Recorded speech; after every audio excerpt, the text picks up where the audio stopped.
श्रीमती प्रियंका गांधी वाड़ा।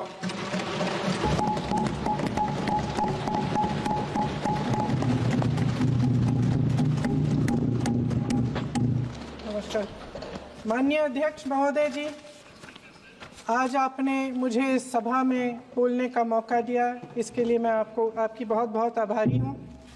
सबसे पहले जो सुरक्षाकर्मी, जो जवान अफसर 13 दिसंबर को संसद की सुरक्षा के लिए शहीद हुए, उनके प्रति मैं श्रद्धांजलि व्यक्त करना चाहती हूँ। महोदय, हजारों साल पुरानी हमारी देश की, धर्म की एक पुरानी परंपरा रही है। ये परंपरा संवाद, चर्चा की रही है। एक गौरवशाली परंपरा है जो दर्शन ग्रंथों में, वेदों में, उपनिषदों में दिखती है। वाद विवाद और संवाद की हमारी पुरानी संस्कृति है। अलग अलग धर्मों में भी, इस्लाम में, सूफियों में, बौद्ध धर्म में, जैन धर्म में, सिख धर्म में भी ये वाद संवाद, ये चर्चा बहस, इसकी संस्कृति रही है। इसी परंपरा से उभरा हमारा स्वतंत्रता संग्राम। हमारा स्वतंत्रता संग्राम विश्व में एक अनोखा संग्राम था, एक अनोखी लड़ाई थी जो अहिंसा और सत्य पर आधारित थी। ये वाद संवाद की जो परंपरा है, इसको इस संग्राम ने आगे कैसे बढ़ाया? क्योंकि ये जो संग्राम था, ये जो लड़ाई थी हमारी आज़ादी के लिए, एक बेहद लोकतांत्रिक लड़ाई थी। इसमें देश के किसान, देश के जवान, देश के मजदूर, देश के अधिवक्ता, देश के बुद्धिजीवी, चाहे किसी भी जाति के हों, चाहे किसी भी धर्म के हों, चाहे किसी भी भाषा को बोलते हों, सब इस स्वतंत्रता संग्राम में शामिल हुए। सब ने हमारे देश की आज़ादी की लड़ाई लड़ी।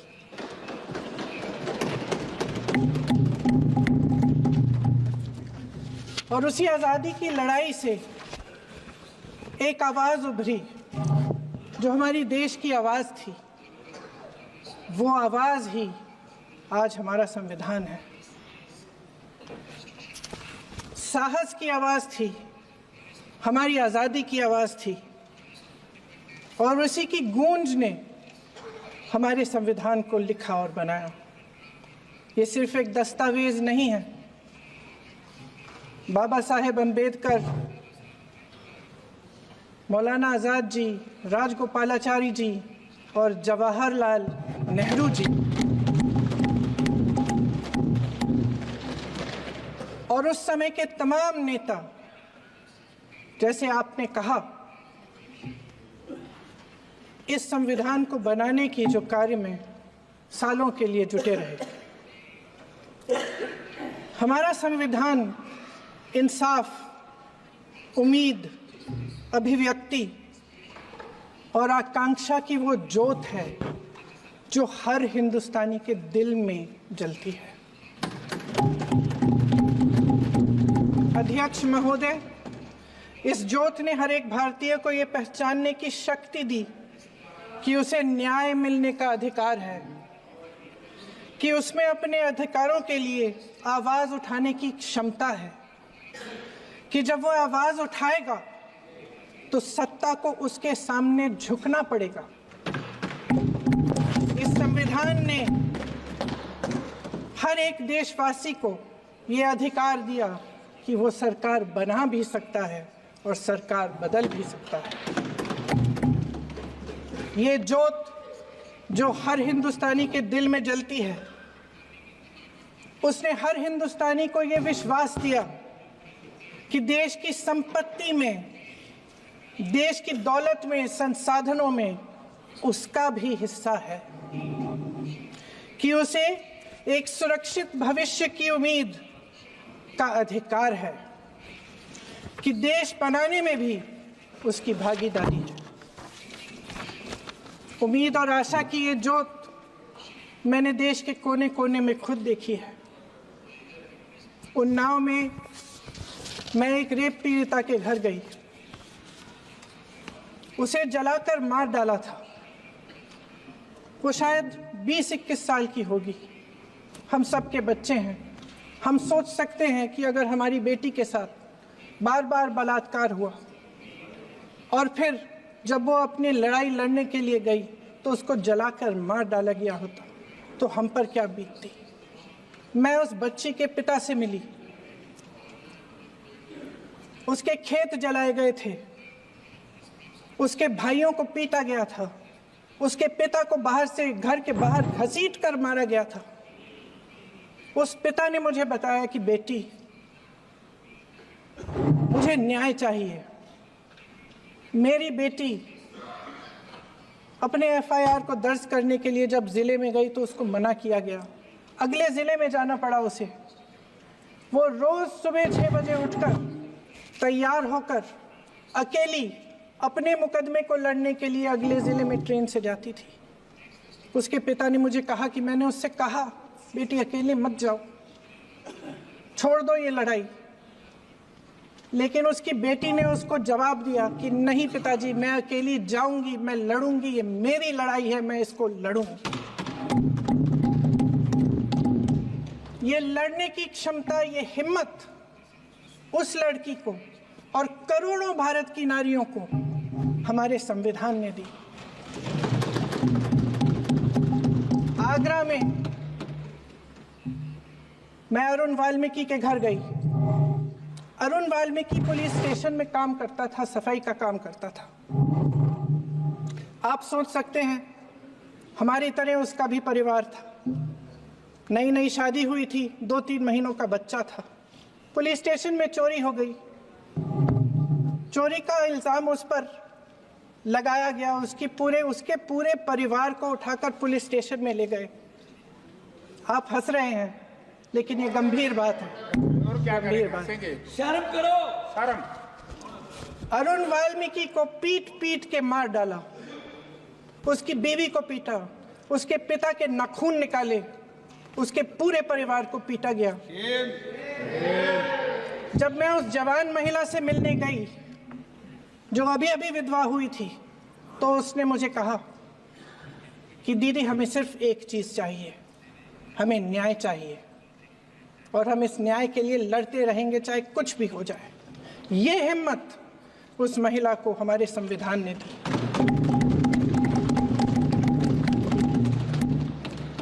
संभल के कुछ लोग आए थे हमसे मिलने जो मृतकों के परिवार के सदस्य थे। उसमें 2 बच्चे थे, अदनान और उजैर। अब सुनिए, उसमें 2 बच्चे थे, अदनान और उजैर।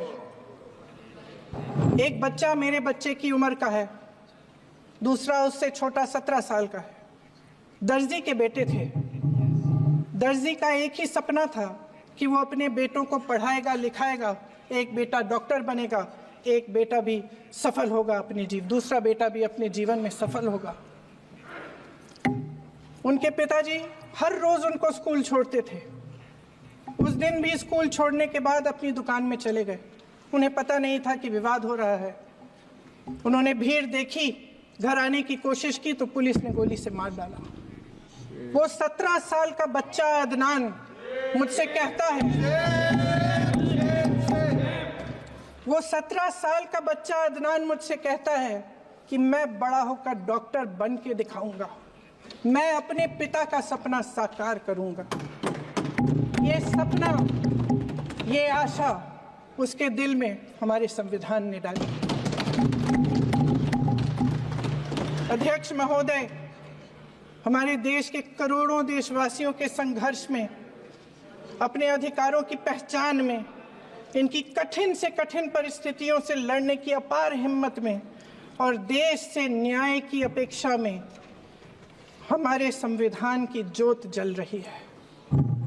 मैंने हमारे संविधान की ज्योत को जलते हुए देखा है और इसके साथ साथ ये भी समझा है कि हमारा संविधान एक सुरक्षा कवच है। एक ऐसा सुरक्षा कवच है जो देशवासियों को सुरक्षित रखता है, न्याय का कवच है, एकता का कवच है और अभिव्यक्ति की आज़ादी का कवच है। दुख की बात यह है कि मेरे सत्ता पक्ष के साथी जो बहुत बड़ी बड़ी बातें करते हैं, इन्होंने इन 10 सालों में ये सुरक्षा कवच, सत्ता पक्ष के मेरे साथियों ने ये सुरक्षा कवच तोड़ने का पूरा प्रयास किया है। संविधान में सामाजिक, आर्थिक और राजनीतिक न्याय का वादा है। ये वादा एक सुरक्षा कवच है जिसको तोड़ने का काम शुरू हो चुका है। लैटरल एंट्री और निजीकरण के जरिए ये सरकार आरक्षण को कमजोर करने का काम कर रही है। अगर लोकसभा में ये नतीजे नहीं आए होते तो ये संविधान बदलने का काम भी शुरू कर लेते। सच्चाई ये है अध्यक्ष महोदय कि आज संविधान बार बार इसलिए कह रहे हैं क्योंकि इस चुनाव में इनको पता चल गया कि इस देश की जनता ही इस संविधान को सुरक्षित रखेगी, कि इस चुनाव में हारते जीतने से इन्हें एहसास हुआ कि ये संविधान बदलने की बात इस देश में नहीं चलेगी। आज जनता की मांग है कि जाति जनगणना हो। सत्ता पक्ष के मेरे साथी ने इसका जिक्र किया। ये जिक्र भी आज इसलिए हो रहा है क्योंकि चुनाव में ये नतीजे आए। ये जाति जनगणना इसलिए जरूरी है ताकि हमें पता चले कि किसकी क्या स्थिति है और नीतियां उस हिसाब से बने। इनकी गंभीरता का प्रमाण ये है कि जब चुनाव में पूरे विपक्ष ने जोरदार आवाज उठाई कि ये जाति जनगणना होनी चाहिए, तो इनका जवाब देखिए। इनका जवाब भैंस भाग भैंस चुरा लेंगे, मंगलसूत्र चुरा लेंगे, इनका ये जवाब था। ये गंभीरता है इनकी जाति जनगणना पर। महोदय, हमारे संविधान ने आर्थिक न्याय की नींव डाली, किसानों, गरीबों और को जमीन बांटी, भूमि सुधार किया, जिसका नाम लेने से कभी कभी आप झिझकते हैं और कभी कभी उनका नाम धड़ाधड़ इस्तेमाल किया जाता है अपने आप को बचाने के लिए। उन्होंने HAL, BHEL, SAL, गेल, ONGC, NTPC, railways, IIT, IIM, oil refinery, तमाम PSU बनाए। अध्यक्ष महोदय, उनका नाम पुस्तकों से मिटाया जा सकता है, उनका नाम भाषणों से मिटाया जा सकता है, लेकिन जो उनकी भूमिका रही इस देश की आज़ादी के लिए और इस देश के निर्माण के लिए, वो इस देश में से कभी मिटाया नहीं जा सकता। 75 सालों में जनता का भरोसा रहा कि नीतियां बनेंगी तो जनता की भलाई के लिए बनेंगी। जल जंगल जमीन का अधिकार मिला आदिवासी भाई बहनों को।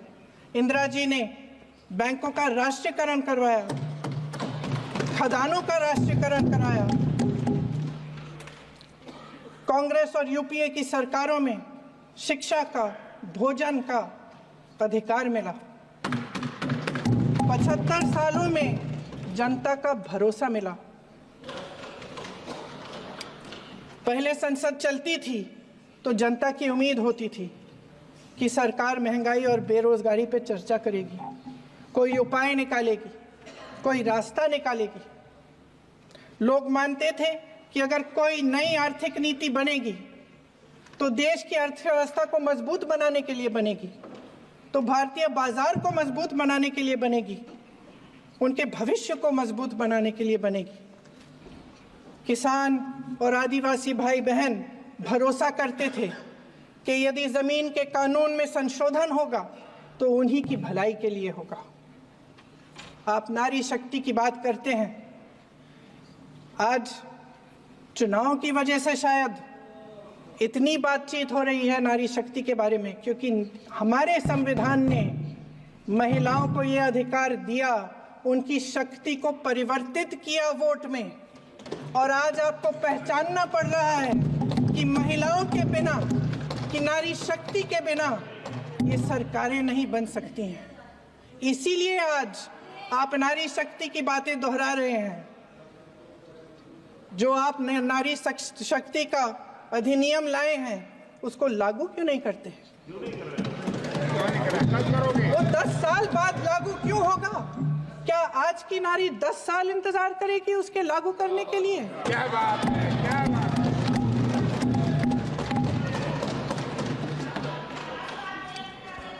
आज संसद में बैठे हुए सत्ता पक्ष के मेरे साथी ज्यादा से ज्यादा अतीत की बातें करते हैं। 1921 में क्या हुआ, कब हुआ, नेहरू जी ने क्या किया। अरे वर्तमान की बात करिए, देश को बताइए आप क्या कर रहे हैं, आपकी जिम्मेदारी क्या है? कि सारी जिम्मेदारी जवाहरलाल नेहरू की है। अध्यक्ष महोदय जी, ये सरकार आर्थिक न्याय का सुरक्षा कवच तोड़ रही है। आज संसद में बैठी ये सरकार बेरोजगारी और महंगाई से जूझ रही हमारी जनता को क्या राहत दे रही है? कृषि के कानून भी बड़े बड़े उद्योगपतियों के लिए बन रहे हैं। सही एमएसपी को छोड़िए, डीएपी तक नहीं मिल रहा है।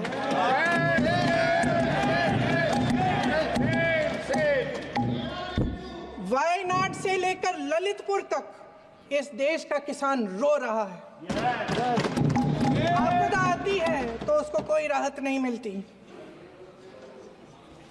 भगवान भरोसे है आज इस देश का किसान, उसको छोड़ दिया गया है।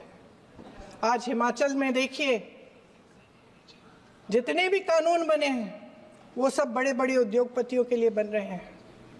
हिमाचल में जो सेब उगता था उसके जो छोटे छोटे किसान हैं वह रो रहे हैं, क्योंकि एक व्यक्ति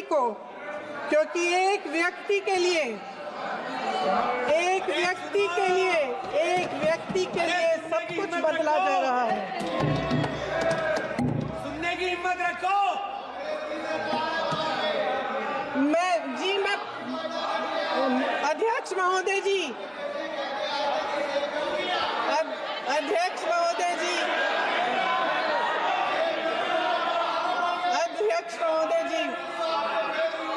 अध्यक्ष महोदय जी, अडानी जी को सारे कोल्ड स्टोरेज प्रदेश की सरकार ने नहीं दिए।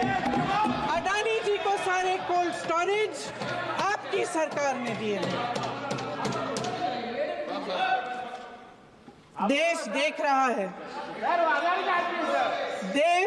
रहा है कि एक व्यक्ति को बचाने के लिए 142 करोड़ देश की जनता को नकारा जा रहा है। सारे बिजनेस, सारे संसाधन, सारी दौलत, सारे मौके एक ही व्यक्ति को सौंपे जा रहे हैं। सारे बंदरगाह, एयरपोर्ट्स, सड़कें, रेलवे का काम, कारखाने, खदाने, सरकारी कंपनियां सिर्फ एक व्यक्ति को दी जा रही है। जनता के मन में हमेशा ये विश्वास होता था कि अगर कुछ नहीं है तो संविधान हमारी सुरक्षा करेगा, मगर आज आम लोगों के बीच ये धारणा बनती चली जा रही है कि सरकार सिर्फ अडानी जी के मुनाफे के लिए चल रही है। देश में बहुत तेजी से गैर बराबरी बढ़ रही है। जो गरीब है वो और गरीब हो रहा है, जो अमीर है वो और अमीर हो रहा है। इस सरकार ने आर्थिक न्याय की भी सुरक्षा कवच तोड़ दिया है। राजनीतिक न्याय की जब बात होती है, मेरे सत्ता पक्ष के साथी आज खड़े हुए और तमाम गिनती करने लग गए कि ऐसा हुआ वैसा हुआ 1975 में जो हुआ, तो सीख लीजिए ना आप भी। सीख लीजिए। आप भी अपनी गलतियों के लिए माफी मांग लीजिए। आप भी बैलेट पे चुनाव कर लीजिए। आप भी बैलेट पे चुनाव कर लीजिए। दूध का दूध, पानी का पानी हो जाएगा। आप राजनीतिक न्याय की बात करते हैं, सरकारों को पैसों के बल पर गिरा देते हैं।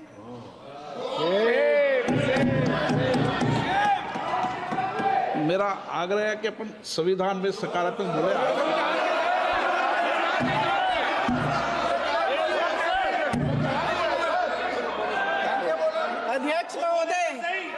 अध्यक्ष महोदय, सत्ता पक्ष के हमारे साथी ने एक उदाहरण दिया उत्तर प्रदेश की सरकार का, तो मैं भी एक उदाहरण दे देती हूँ महाराष्ट्र की सरकार का। मैं भी एक उदाहरण दे देती हूँ हिमाचल की सरकार को तोड़ने की कोशिश किसने की, पैसों के बल पे की, गोवा की सरकार। तमाम उदाहरण है। राजस्थान की। क्या ये सरकारें जनता ने नहीं चुनी थी? क्या संविधान इन पर लागू नहीं था? पूरी देश की जनता जानती है कि इनका हंसती है, जानती है कि इनके यहाँ तो वॉशिंग मशीन है।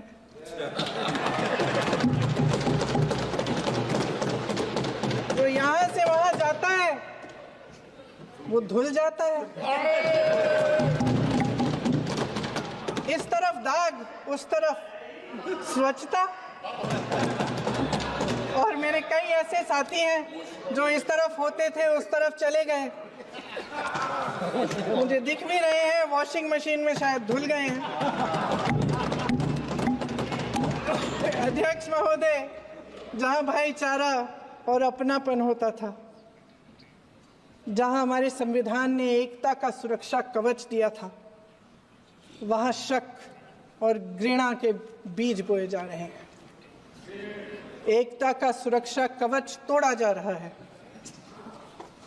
प्रधानमंत्री जी यहाँ सदन में संविधान की किताब को यूं माथे से लगाते हैं, लेकिन संभल में, हाथरस में, मणिपुर में जब न्याय की गुहार आती है, उठती है, तो उनके माथे पे शिकन तक नहीं आता।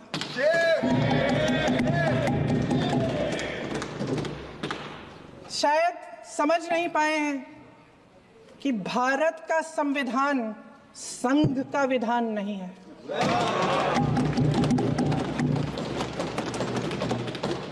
भारत के संविधान ने हमें एकता दी, हमें आपसी प्रेम दिया। उस मोहब्बत की दुकान जिस पर आपको हंसी आती है, उसके साथ करोड़ों देशवासी चले। करोड़ों देशवासियों के दिल में एक दूसरे के लिए प्रेम है, घृणा नहीं है।